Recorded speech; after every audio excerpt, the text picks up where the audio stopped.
સુરત મનપા સંચાલિત સ્મીમેર હોસ્પિટલમાં કીમથી આવેલા દર્દીને ખેંચ આવી ગઈ હોવા છતાં કોઈ સાંભળવાવાળું ન હોવાનો વિડીયો વાયરલ થયા બાદ સુપ્રિન્ટેન્ડન્ટે કહ્યું હતું કે આ મામલે તપાસ થશે. સુરત મનપા સંચાલિત સ્મીમેર હોસ્પિટલનો વિડીયો વાયરલ થયો. વાયરલ વિડીયોમાં જણાવાયું છે કીમથી આવેલા દર્દીને સ્મીમેર હોસ્પિટલમાં કોઈ સારવાર અપાઈ ન હતી. દર્દી સાથે અમાનવીય વ્યવહાર કરાયો હોવાનો પણ આક્ષેપ કરાયો છે. જણાવ્યું હતું દર્દીને ખેંચ આવી હોવા છતાં કોઈ સંભાળવાળું ન હતું. પેશન્ટને કંઈ થઈ જાય તો જવાબદાર કોણ રહેશે તેવા સવાલ સાથે દર્દીના પરિવારજનોએ ઉશ્કેરાઈ વિડીયો ઉતારતા સ્ટાફ દ્વારા ઉદ્ધતાઈભર્યું વર્તન પણ કરાયું હોવાનો આક્ષેપ કરાયો છે. તો વિડીયો વાયરલ થયા બાદ સ્મીમેર હોસ્પિટલના સુપ્રિન્ટેન્ડન્ટ જીતેન્દ્ર દર્શને નિવેદન કર્યું છે. આ વાયરલ વિડીયો અંગે જણાવ્યું હતું કે આ મામલે તપાસ કમિટી રચાશે. તપાસ કમિટીના રિપોર્ટ બાદ જવાબદાર સામે કાર્યવાહી કરાશે તેમ જણાવ્યું હતું.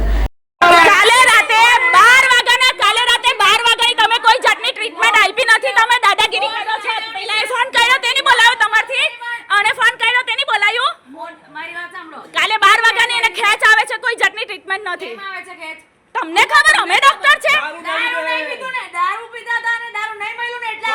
તે તમારી ટ્રીટમેન્ટ આપવી જોઈએ ને. હા, રાતે તમે ટ્રીટમેન્ટ નહીં આપી.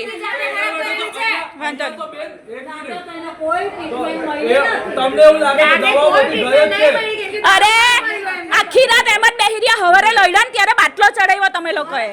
આખી રાત એમ જ રહ્યા. અત્યારે નીચેથી તમારા ડોક્ટરે કીધું કે ઇમરજન્સી કેસ છે ત્યારે તમે એને ઇન્જેક્શન આપ્યું. તમારા એક ડોક્ટર અલગ કે એક ડોક્ટર અલગ કે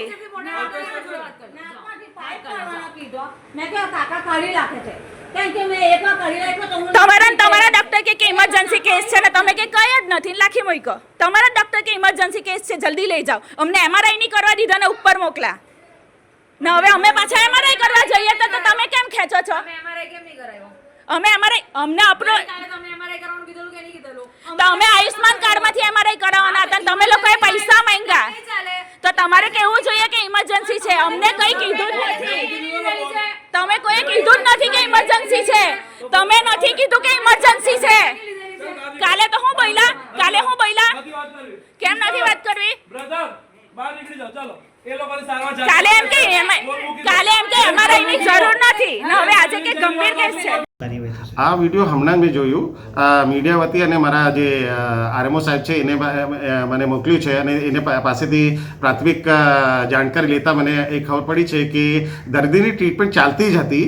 હવે એ જે ગેરસમજ થઈ છે કે ટ્રીટમેન્ટ અપાતી નથી કે એ પેશન્ટના અને એ તપાસનો વિષય છે. એના માટે હું તપાસ કમિટી નિમીને પછી એ જે આગળની તપાસ છે કે કારણ શું છે બધાનું. અને જે વાત વિડીયોમાં દેખાય છે કે ભાઈ દારૂ ના મળી અને એના કારણે ખેંચ આવી છે તો એ કદાચ ડૉક્ટર જે છે એ જે વિડ્રોલ સિમ્ટમ્સ છે એના માટે સમજાવવાનો પ્રયત્ન કરતા હશે. જેમાં કે આપણે વ્યસન જે હોય છે એ સૌથી પહેલાં એની ટ્રીટમેન્ટમાં જે વ્યસન જે રોકવાનું હોય છે એના કારણે પણ વિડ્રોલ સિમ્ટમ્સ આવતા હોય છે. અને એના વિડ્રોલ સિમ્ટમ્સની જે અને એક તો જે વ્યસન હોય છે જેના જે વસ્તુથી એના આડઅસર હોય છે અવયવો પર અને જે વિડ્રોલ છે એના પર હોય છે. હવે ખેંચ આવવાનો વિષય છે એ વિડ્રોલના ભાગરૂપે હોઈ શકે કે વ્યસનને લીધે હોઈ શકે અને બીજું પણ કારણ હોઈ શકે. એ તપાસનો વિષય હતો. એના માટે જે એમઆરઆઈ કરાવવાની હતી એ બાબત લઈને કંઈ એ માથાકૂટ થઈ હતી.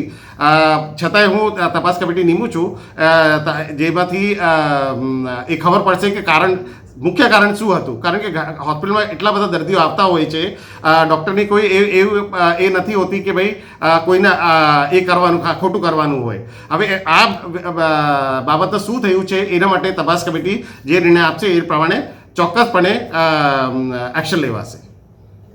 Bureau report S9 news Surat. અમારી તમામ માહિતીથી અપડેટ રહેવા માટે જોડાયેલા રહો S9 ન્યૂઝ સાથે.